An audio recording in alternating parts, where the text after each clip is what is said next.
Hi Pisces, kamusta kayo? Hope you're all doing well and welcome to 1111 Pinoy Tarot. In today's reading, tingnan natin ang inyong weekend vibes. Ano yung mga paparating na energies and messages for you this coming weekend, October 19 and October 20. Just take what resonates for you and hindi po to 100% accurate para sa'yo. Please subscribe, like, comment, and share, and please tap the bell for updates from this channel. Maraming salamat sa iyo, Pisces. Tingnan natin kung ano yung mga energies and messages for you, October 19 and 20. Pisces, October 19 and 20. Pisces, okay.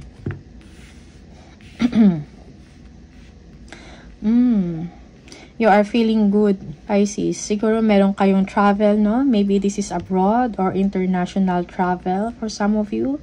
You feel good about yourself, no? You are nurturing, developing, ano? Kung meron kayong pinaghahandaan, maybe a travel. Okay? For some of you, meron kayong projects na tinatapos. Okay? Yeah, most likely you are a mother. You are taking care a lot of things. Okay. Yung iba sa inyo, you are doing well when it comes sa business, mga business ventures, creative ventures, no? Or passion project. Okay. Yung iba sa inyo, you will be known internationally sa inyong ginagawa. Marami kayong mga creative ideas na may isip, no? Yes. For some of you, you will be launching siguro launch to ng inyong mga creative projects, okay? Yeah. You will be accomplishing something, Pisces, successfully, with pride, no? Parang achievement to sa inyo this weekend. Okay? Pwedeng nangyari na or mangyayari pa lang. Yeah, this is good news, travel. Okay? For some of you, you will be receiving emails or communication about this, a confirmation, no? Busy times, no, ahead para sa inyo. Para madami kayong asikasuhin or marami kayong mga gagawin, mga exciting things, no? Maybe for next week. Okay, marami kayong mga asikasuhin or i-prepare. Yeah. Okay. For some of you, you are being generous or marami kang, yeah, you are making time for your loved ones or family members, okay? Maybe going out, shopping. This weekend, no? You will be, para ang generous nyo. You want the finer things in life. For some of you, good stuff.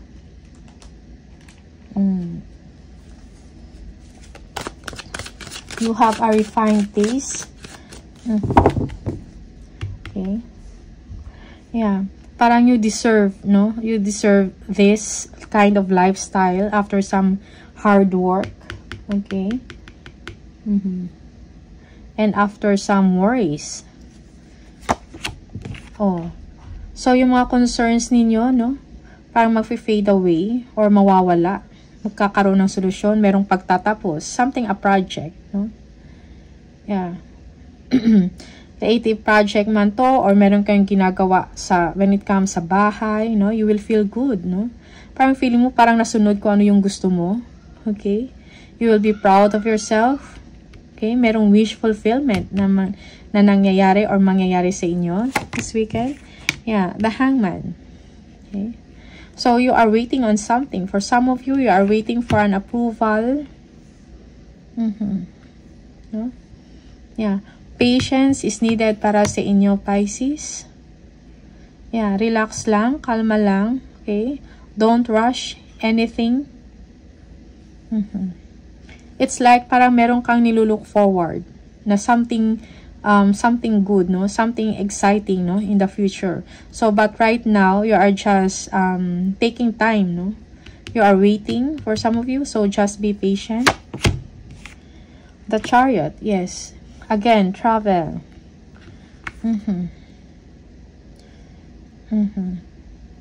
Okay. Merong achievement or accomplishment na mangyayari sa inyo. Okay? Something that you will be proud of yourself. Okay? Merong business travel. And you are getting ready. Okay? You are parang excited ka sa biyahe na to for some of you. Okay? Kung ano man yung ma-achieve ninyo, it is something na importante or significant. Okay?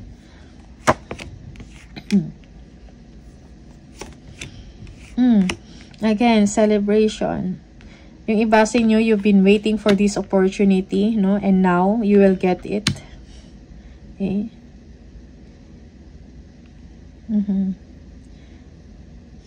You will be gaining strength, no? In your thoughts, in your actions. For some of you. Okay? So, again, meron dito yung pagiging pasensya or pahabain ang inyong pasensya, no? Okay? Merong gatherings. It's time for you to make fun. Or to have fun, sorry. It's time for you to have fun. Meet friends. Merong celebration, no? So, wish fulfillment. Merong abundance, prosperity that is going on sa inyo. So, this weekend, parang good vibes to para sa inyo. But you need to be patient. Stay away from argumentations, disputes, or disagreement, no?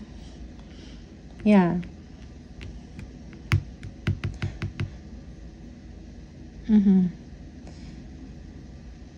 You will gain pride and emotional fulfillment. Okay? Yes, the sun. So, for some of you, you will be receiving an award or reward. Okay? You feel good. Para magkakaroon ng solusyon ang mga pinoproblema or yung mga concerns ninyo, Pisces.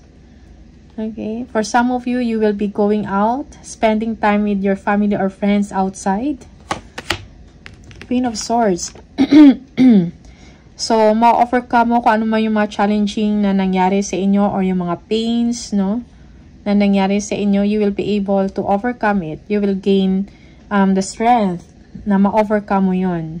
You know what to do, Pisces, kung ano yung tama or ano yung dapat, no? Sa isang sitwasyon or kung ano yung para sa inyo. Okay? Yeah.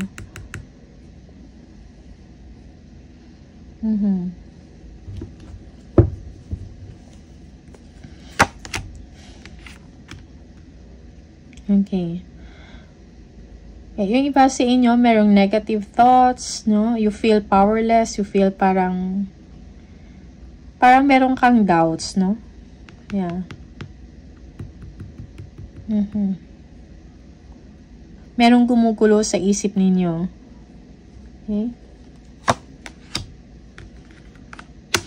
But you know what to do. You are an intelligent person, no? Okay?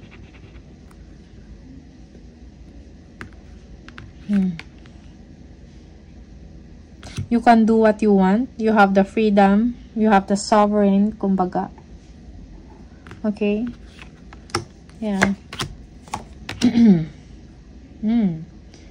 Again, lumalabas yung be patient. Yung iba sa inyo, you are stressed because of overthinking. Okay? You have to let it go. Okay? There is a desire for you to move on or to travel or umalis, no? Because of your situation na nahihirapan ka. It may be sa work mo to or sa pamamahay. Something like that, no? So, kailangan mong pabain yung pasensya mo. Okay? And also, you need to set your priorities. Okay? You need balance and harmony sa inyong sitwasyon. Yeah. For some of you, you need time with your friends, no? Have some fun, enjoy, party, okay? Yeah. Merong healing, no? Sa inyong sitwasyon. When it comes to money, you will be receiving favor or money. You will feel good. Okay? When it comes to finances, may mga opportunity na paparating sa inyo. Okay? You'll be receiving news about this.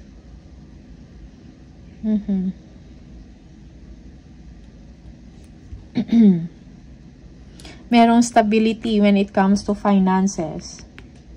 Okay?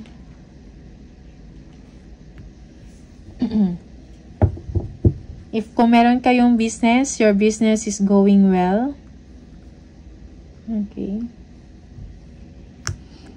Kung meron kayong mga problema sa money, magkakaroon ng solusyon or it will be resolved, no? Kung meron kayong mga income streams, may mga passive income, something like that, no? It will become, yun yung magbibigay sa inyo ng stability. Okay? Yeah. Merong kaliwanagan sa inyong sitwasyon, merong hope, no? Pagdating sa money. Okay? Yung iba sa inyo,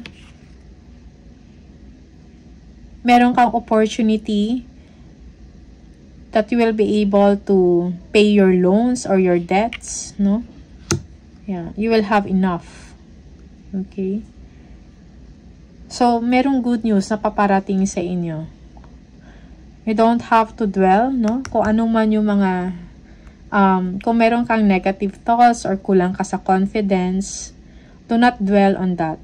And sa mga situation na disappointed ka, you need to let go, no? You need to stand up, get up, no? And assert yourself, no? That everything will be okay, na kaya mo. Okay?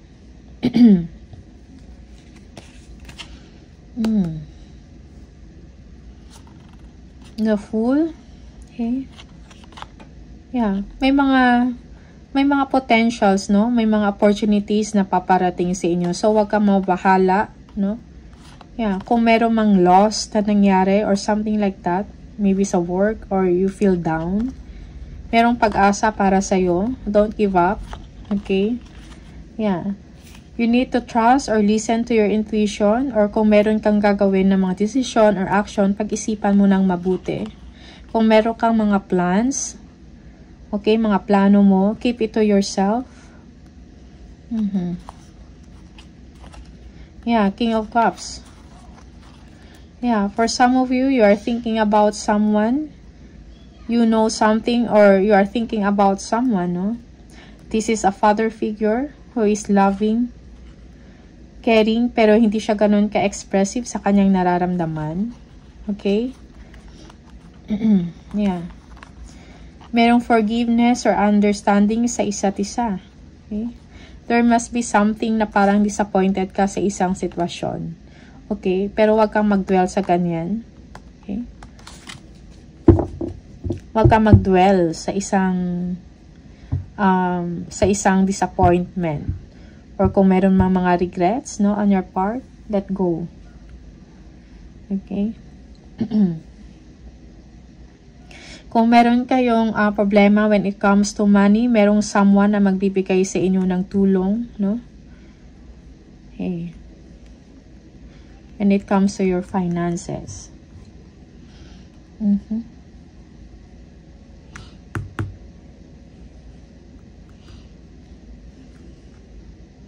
Yeah. Yung iba sa inyo, merong wishful thinking. Okay? Parang nag-iisip kayo about moving away, no?